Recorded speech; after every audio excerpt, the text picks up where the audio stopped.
உங்கள் மருமகனை ப்ரௌடாக இன்ட்ரடியூஸ் பண்ணீங்க துருவ் சஜாவை. இப்போ உங்களுக்கு இன்னொரு மருமகனும் ஆட் ஆகிட்டார், உமாபதி ராமையா. ஸோ 2 பேரில் வந்து யார் பெஸ்ட் ஆக்ஷன் பண்ணுவாங்கன்னு நீங்கள் நினைக்கிறீங்க? 2 பேரையும் வச்சு நீங்கள் ஆக்ஷன் மூவி பண்ணுவீங்களா? இப்போ தான் நீங்கள் ஐடியாவே கொடுக்குறீங்க. நிச்சயம் அடுத்தடுத்து என்ன நடக்க போகுதுன்னு தெரியாது. கேரண்டி நல்ல நல்ல படங்கள், நல்ல ஆர்டிஸ்ட்டை வச்சு என்ன பண்ணணும்னு ஆசை தான் எனக்கு. இந்த சினிமா அப்படிங்கிறது பெரிய மீடியா.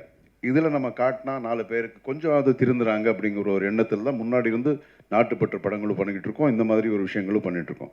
இப்போ கூட அதுதான், இந்த ஒரு ஒரு சின்ன ஒரு குழந்தை வந்து ஒரு தப்பாக சில பேர் இது பண்ணிடுவாங்க, ஹராஸ் பண்ணிடுவாங்க. அதுலேயும் இதுதான் சொல்கிறோம், டைலாக் கூட நானே எழுதியிருக்கேன் அதில். சரி, இதில் வந்து ஒரு மாரல் ரெஸ்பான்சிபிலிட்டி அப்படிங்கிறது ஒவ்வொருத்தருக்கும் இருக்கணும். இப்போ நம்ம இங்கே பேசிகிட்டு இருக்கோம், பட் நமக்கு இதே ஆஸ் வி ஸ்பீக் நம்ம கண்ட்ரியில் எத்தனை பேருக்கு அநியாயம் நடந்துக்கிட்டு இருக்கும் தெரியுமா? நம்ம இங்கே பேசும்போது நிறைய நடந்துகிட்ருக்கு. ஸோ எல்லா இடத்துலையும் இப்போ எல்லாரும் வந்து காப்பாற்ற முடியாது, ஒரு ஹீரோ அப்படிங்கிறவனை காப்பாற்ற முடியாது. பட் அது ஒரு பேசிக் உணர்வு அப்படிங்கிறது ஒவ்வொருத்தருக்கு அந்த மாரல் ரெஸ்பான்சிபிலிட்டிங்கிறது இருக்கணும்.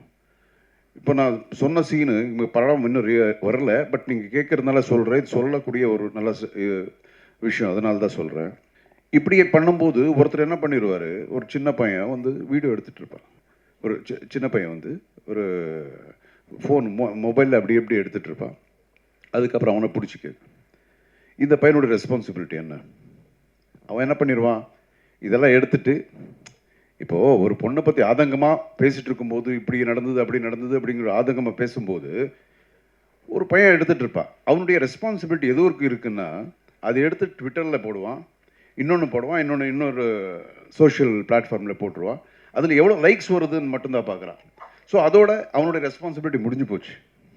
ஓகே, ஸோ இதே மாதிரி நீங்கள் பார்த்தீங்கன்னா பொதுமக்கள் டிவியில் பார்த்துட்டு இருப்பாங்க, இந்த மாதிரி ஒரு பொண்ணுக்கு அநியாயம் நடந்தது அப்படின்னு சொல்லும்போது அந்த சேனல் பார்க்கும்போது உச்சு பண்ணிட்டு கொஞ்ச நேரம் அப்படியே பார்த்துருவாங்க, கண் கலங்குவாங்க, இதெல்லாம் முடிஞ்சு போயிடுது. இம்மிடியட்டாக சேனல் மாறும், அதுக்கப்புறம் அதை பற்றி மறந்துடுவாங்க. ஸோ அவங்களுடைய ரெஸ்பான்சிபிலிட்டிஸ் அங்கே முடிஞ்சு போச்சு. ஸோ இப்படி இருக்கக்கூடாது. எப்படி இல்லாமல் ஒவ்வொருத்தருக்கும் அந்த ஒரு ஃபீலிங் இருக்கணும், ஒரு மாரல் ரெஸ்பான்சிபிலிட்டி, அந்த பாண்டேஜ் அப்படின்னு இருந்தால் தான் இந்த மாதிரி விஷயங்கள் வந்து தடுக்க முடியும்.